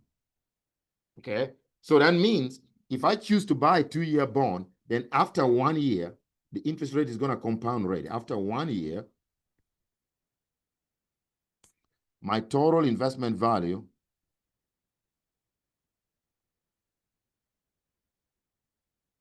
is going to be the same thing as $1 that I put in time plus the interest rate, which is I2T. So think about if this was 7%, 7% is 0.07. That means your total investment value is going to be 1 plus 0.07. So you would get, at the period one, your total investment is going to be $1.07.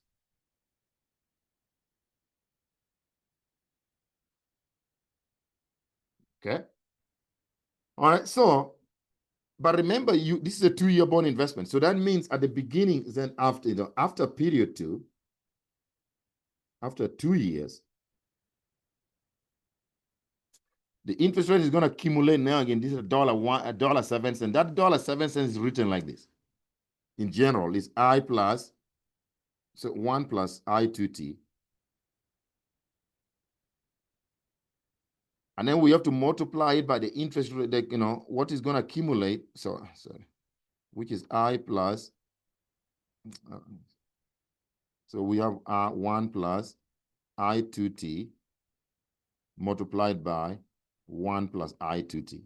This is what you're going to be your interest rate after period two. I want to open a new slide so that I have space. So what is going to be your I2, 1 plus I2T multiplied by this guy here, multiplied by 1 plus I2T. This is your total investment after period two.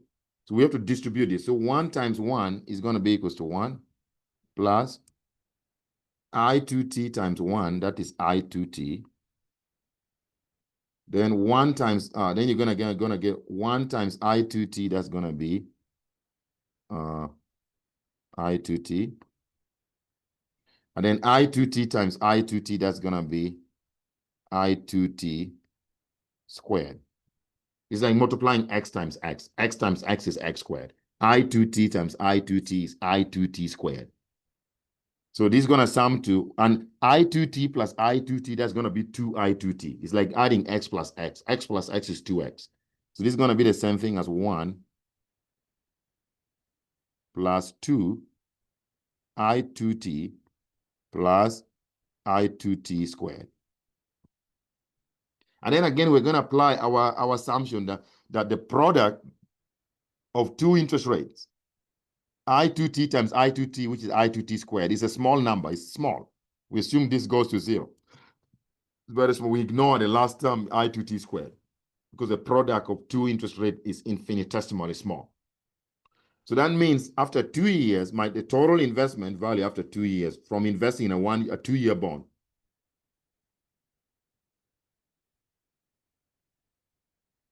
is going to be 1 plus 2 I2T. Okay? Now, what we're going to do, but we want to get the return. What will be the return on investing in a 2-year bond? The return is going to be the total investment value after period 2, which is 1 plus 2 I2T minus what you put in. You put in $1. We want to see how much you've made out of your $1. So if I this dollar cancel that. So that means your return from investing on a 2-year bond is 2 I2T. I'm going to call this 2, equation 2. Okay. What was my investment? What was my return on investing in a 1-year bond? We did that already. We found it here. This was my my return from investing in a 1-year bond. And what does the expectation theory say? The expectation theory says that as long as the return from investing in a 1-year bond for 2 years equals to the return from investing in a 2-year bond, which is 2 I2T, then investors are going to treat a 1-year bond and a 2-year bond as perfect substitutes.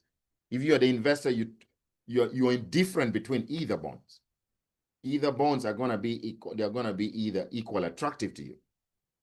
Okay, so that means for us to complete the formula for the expectation theory, we are going to set the return on the 2 bond investment equal. That's one way of saying that we are indifferent between either bonds because the rate of return on the bond. So that means, so we know that for the expectation theory to work, the return on a 2-year bond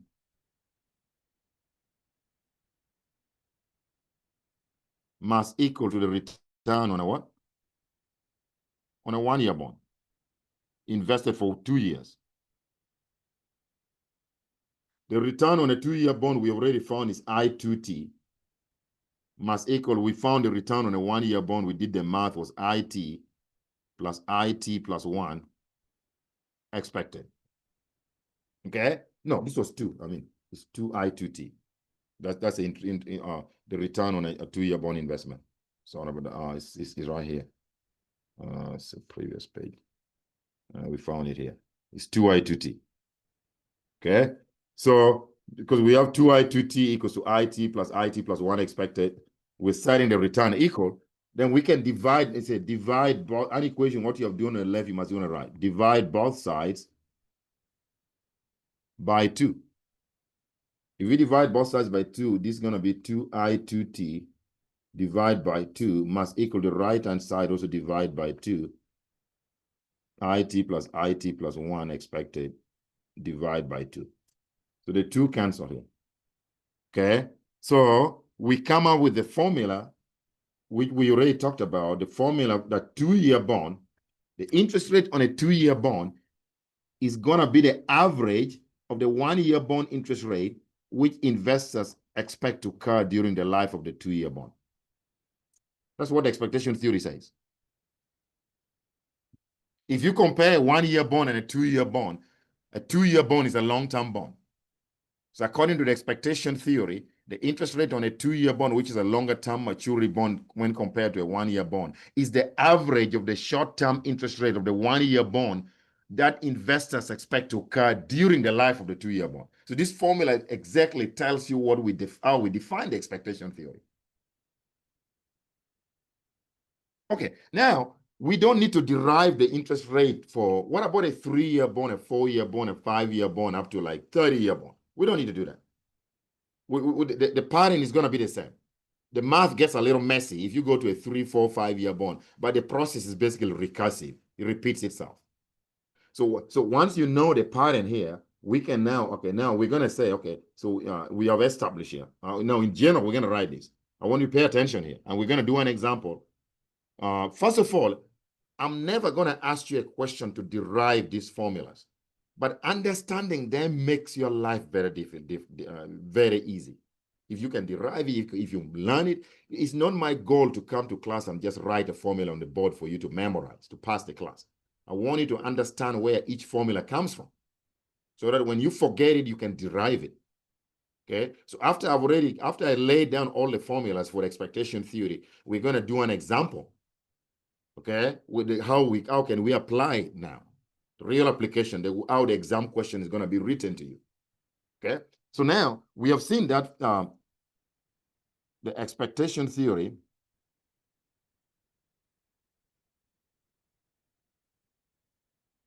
we have derived. We're saying that when N is 2, meaning 2-year bonds, the formula for the expectation theory we derive is that I2T is going to be equals to IT plus IT plus 1 expected divided by 2. Okay, this is number 1. Then number 2, what about when N equals to 3? Now you see the pattern. So this is going to be a 3-year bond. So for 3-year bonds, that's going to be I3T must equal to IT. So that means the next one is going to be IT plus 1 expected. Then this is going to be IT plus 2 expected. So you have to average 3 interest rate. So if you're investing in a 3-year bond and you want to know whether the 3-year bond has the same return as a 1-year bond, you need to average the interest rate on a 1-year bond today plus the interest rate on a 1-year bond expected 1 year from today plus the interest rate on a 1-year bond expected 2 years from today. When you say IT plus 2 expected, that means this is the interest rate on a 1-year bond expected 2 years from today. Okay. And then what about for 3 when N equals to 4? That's what we are calling 4-year bonds. So now you see the pattern. So the interest rate, according to expectation theory, the interest rate on a 4-year bond, I4T, is going to be equals to, you have to average 4 interest rate. The interest rate on a 1-year bond today plus the interest rate on a 1-year bond 1 year from today but expected, plus the interest rate on a 1-year bond 2 years from today but expected, plus the interest rate on a 1-year bond 3 years from today but expected. Divide this by 4. That's the expectation theory is the average of the short-term bond interest rate that investors expect to occur during the life of the long-term bond. So the interest rate on a long-term bond, when you compare a 4-year bond and a 1-year bond, a 4-year bond is a long-term bond. So the interest rate on a 4-year bond is the average of the 1-year bond interest rate that investors expect to occur for 4 years. Today, one expected next year, interest rate on the 1-year bond expected 2 years from now, and interest rate on a 1-year bond expected 3 years from now. You add those averages, meaning divide by 4, that would give you the interest rate on a 4-year bond. Okay, let's do one more and then write it in general. You write the formula now, then summarize it. Then we're gonna do an example. Okay, so number 4, where am I now? Number 4 here. Why is it not acting up?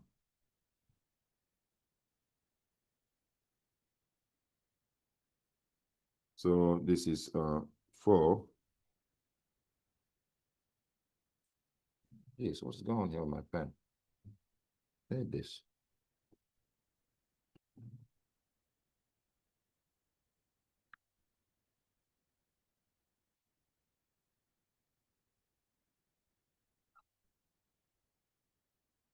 Okay, better open a new slide and see what's going on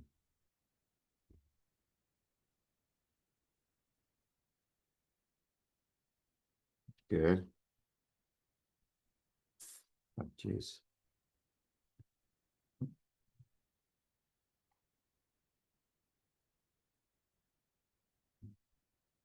One second, guys.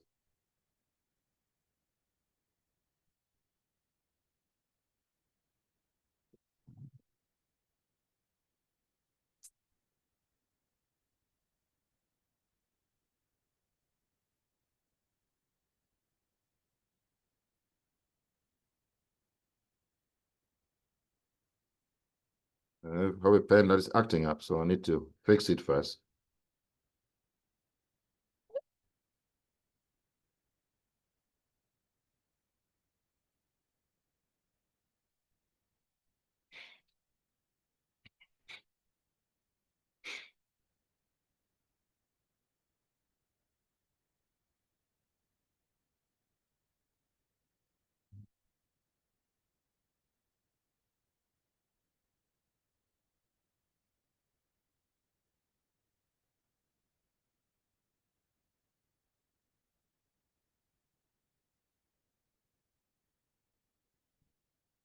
Okay, so we're back.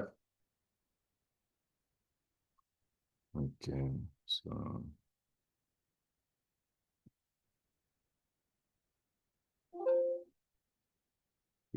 okay. All right. So so we're saying when what let's do here. So it was 4. When n equals to 5, that means 5-year bonds. You see the formula starts to get longer and longer.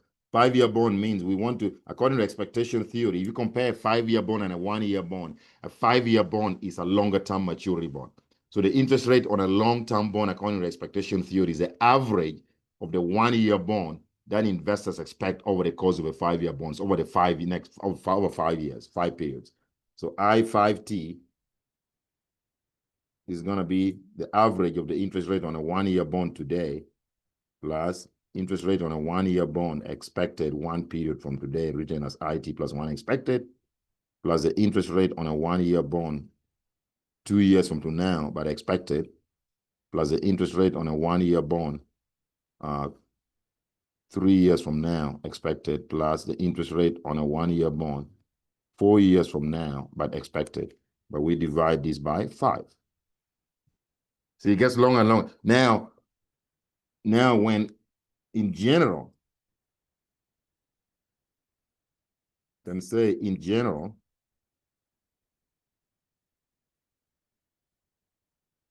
for any year bond.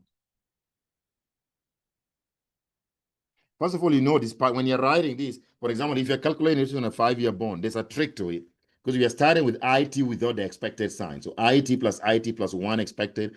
It means the last term here has to T plus 4. 4 here has to be 1 year less the 5. You do the same thing which we did for what? A 4-year bond. See, I40 equals to IT plus 1 expected plus IT plus 2 expected plus IT plus 3 expected. The last term here is 1 year less than 4 years. So that means for any year bonds, just in general, INT is going to be equals to IT plus IT plus 1 expected plus IT plus 2 expected. Then you're going to say dot up to IT plus N. If the last term is N, if this is N, this has to be 1 year less, which would be T plus N minus 1, but expected. But we're going to divide this by N. This is in general. Formula for the expectation theory. So when you scroll down on your slides, we derive these formulas. So in general, that's what that's the formula for the expectation theory. I just wrote it in general. Okay, but we first derive for 2-year bonds, remember? Then we know the pattern. Then we wrote for 3-year bond, for 4-year bond, 5-year bond, and then up to N-year bonds. N can be 30, can be 20, can be 15. That's in general. So let's do an example for us to clear this up, to make you understand how you would apply this, on the actual test.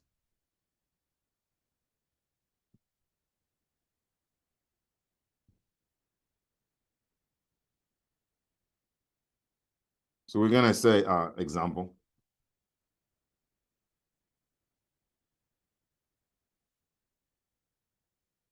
Suppose a series of interest rates,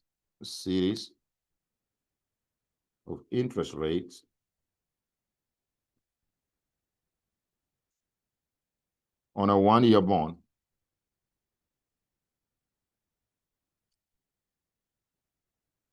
are 1%, 3%,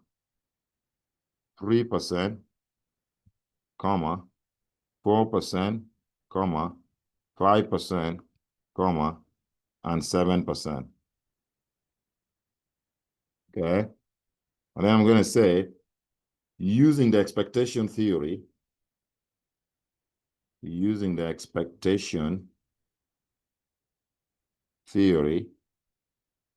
calculate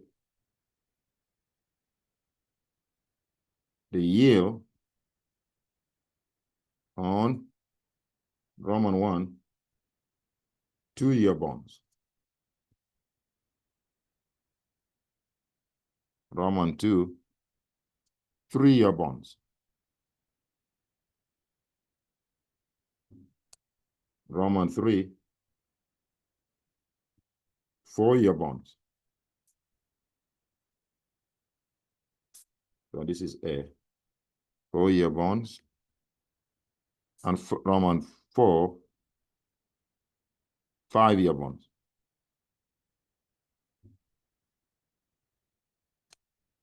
And then B, plot the resulting yield curve from your calculations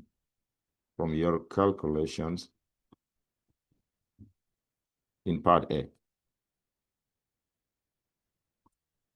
So this is very easy. So, but you got to know how to solve it. So we're going to now apply the formula which we just derived there. Now we know the formula. Okay. Okay. So when I say a series of interest rate on a 1-year bond, this means if this first interest rate here is your IT. That's the interest rate. That means interest rate on a 1-year bond today. It means the second interest rate is your interest rate on a 1-year bond today, but expected 1 year from today. And then this 4, it means that's the interest rate on a 1-year bond expected 2 years from today. This is the interest rate on a 1-year bond expected 3 years from today. And it is the interest rate on a 1-year bond T plus 4 expected. That's what that means. This is a series of interest rate on a 1-year bond today, 1 year from today expected, 2 years from today expected, 3 years from today expected, and 4 years from today expected. Okay. So if we are to calculate now, so we have been told to find the yield on a 2-year bond. So Roman 1, part A, Roman 1.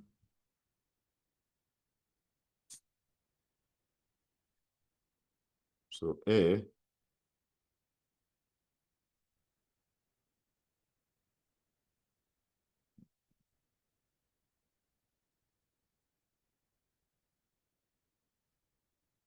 So part A, Roman 1.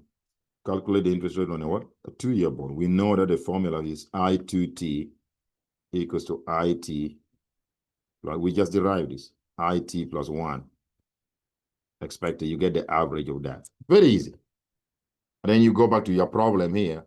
We know that the interest rate IT is 1% and IT plus 1 expected is 3%. So you're going to average the first 2 interest rate. So this is just going to be equals to 1% plus 3% divided by 2. So the interest rate on a 2-year bond is going to be 4% divided by 2, which is going to be 2%. Very easy, right? And then Roman 2, calculate the interest rate on a 3-year bond. 3-year bond is given as I3T. You're going to average the interest rate on a 1-year bond today, expected next year, and expected 2 years from now.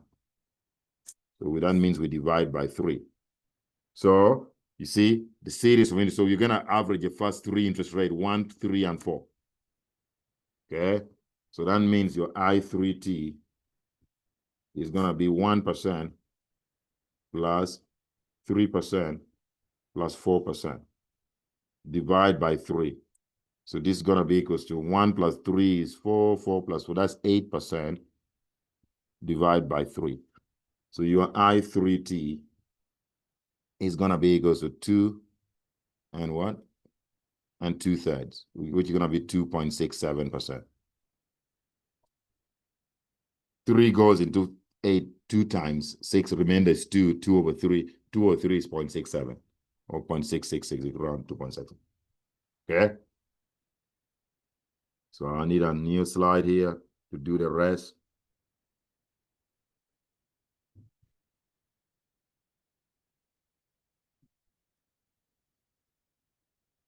So Roman 3, we have been asked to calculate the interest rate on what? 4-year bond, which is I4T. I4T is given as IT plus IT plus 1 expected plus IT plus 2 expected plus IT plus 3 expected, divide by 4. So your I4T is going to be equals to what? You're going to sum the first 4 interest rate, which is a 1, 3, 4, and 5. Just adding them up and divide by 4. So the one was 1% plus 3% plus 4% plus 5%. Divide by 4. So your I4T is going to be equal to what? So this is what? 4, 8 plus 5 is 13% divided by 4. So I4, 13, 4 goes into 13 how many times? 3 times. Remainder is 1. 1 over 4 is 0.25. So it's 3.25%. Okay. Then Roman 4 is to calculate the interest rate on a 5-year bond. So the 5-year bond is I5T. You're going to average the interest rate on a 1-year bond today, 1 expected next year, expected 2 years from now, and the 1-year bond interest rate expected 3 years from now, and the one expected 4 years from now. So divide this by what? By 5. So that means you go to the problem up there, that requires us to average everything, because that's a 1, 2, 3, 4, 5. We're going to average 1, 3, 4, 5, and 7. Okay? So the 5-year bond then is going to be what? It's going to be 1% plus 3% plus 4% plus 5% plus 7%. Divide by 5. So the I5T is going to be equals to 8, 13. 13 plus 7 is what? 20%. Divide by 5, which is going to be 4%. So your I5T is 5%, is 4%. So it's very easy. And then part B of the problem says we should plot the what? The resulting yield curve. The yield curve is a plot of combinations of yield to maturity, which you have calculated, and time remaining to maturity. So B, you're plotting the resulting yield curve. It's just a rough plot, not to scale. You just want a rough plot. So it's a rough plot. You're just going to put what? Yield to maturity on this axis versus time to maturity on the horizontal axis. Okay? So we have been given IT. IT was given, that's 1-year bond interest rate today, was given in the problem as 1%. And then we calculated a 2-year bond interest rate. Remember I2T, we calculated it to be what? What did we find? What was I2T again? It was 2%. So in the graph is going to be 2% here at this point. And then a 3-year bond, we found it to be 2.67%, is this point. Just a rough plot, not to scale. This one we found to be 3.25% interest rate on a 4-year bond. Then a 5-year bond, we found it to be 4%. So when I join those points, that's my yield curve. Just a rough plot, not to scale. Okay? So that looks easy. Okay? But you have to be very careful on the formula. I want to do a slightly different example here. And then so that you get to see that there could be variety. The question could be written in a trickier way. Okay? So this is going to be just on a 2-year bond interest rate. Let me open a new slide, do another simple example. I always write this question in the test a lot. So example 2, this type of problems. So example 2 on the expectation theory. So I'm going to say, suppose the interest rate on a 1-year bond today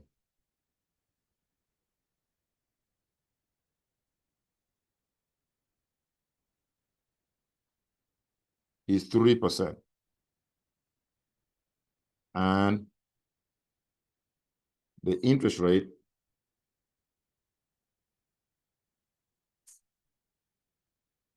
on a 2-year bond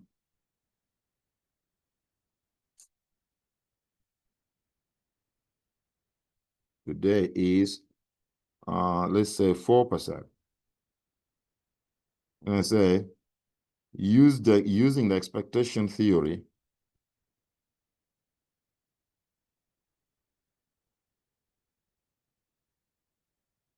calculate the interest rate on a 1-year bond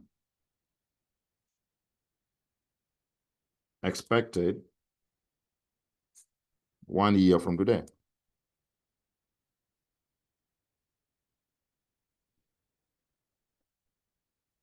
So it's good to always summarize. So here's a summary of what we've been told that summaries, you summarize that word problem. that suppose the interest rate on a 1-year bond today, so that is your IT, is given as what? 3%. And we have been told that the interest rate on a 2-year bond, that's I2T, is 4%. And then the question is, calculate the interest rate on a 1-year bond expected 1 year from today. So that means they're asking us to calculate IT plus 1 expected. That's right.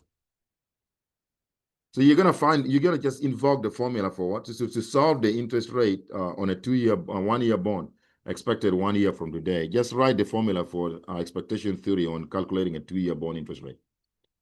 So solution here is gonna be, we know that I2T equals to IT plus IT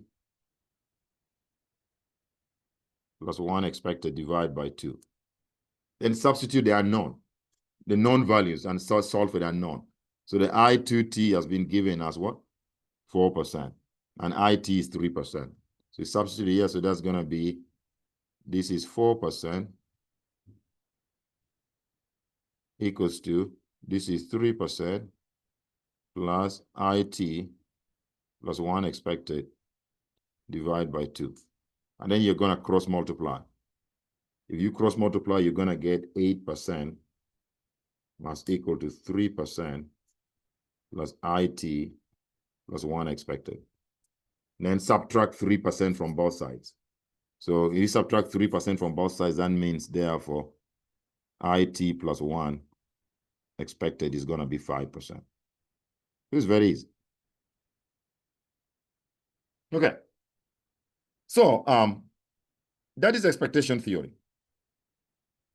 Okay.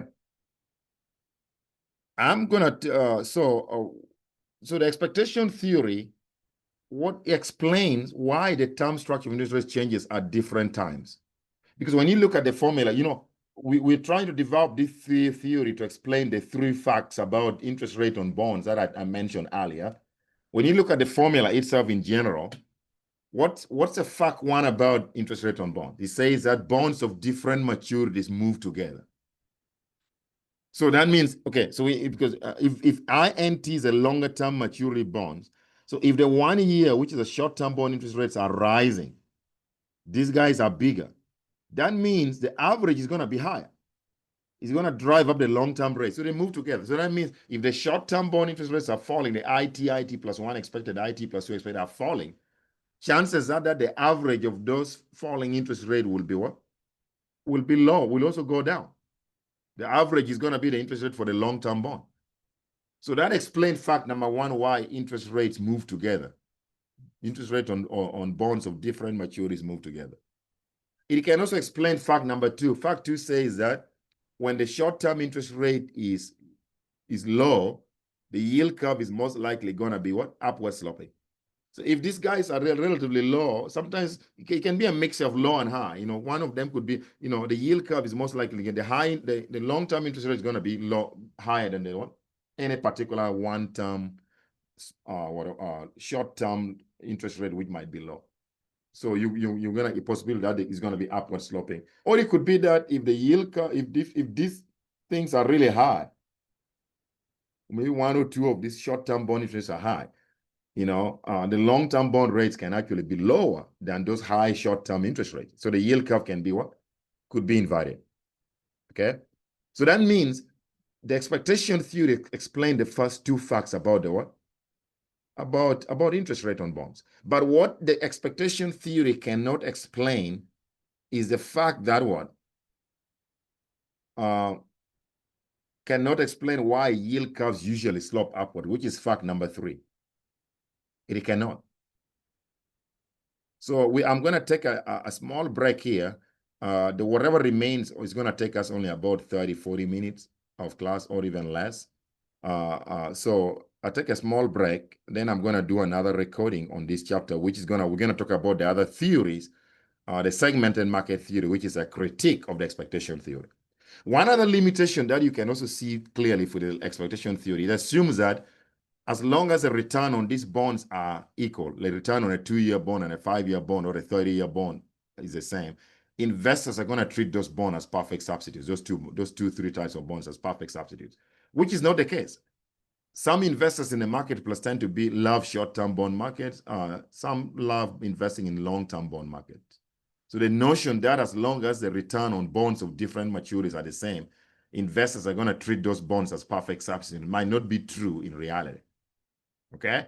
So when we come back, we're going to discuss the other two theories.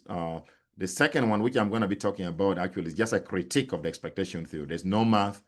And then the third one, we're going to add just one key feature to the expectation theory. That's the liquidity premium. Then we're going to be done with the chapter. Okay, I'll see you in a few. Bye-bye for now.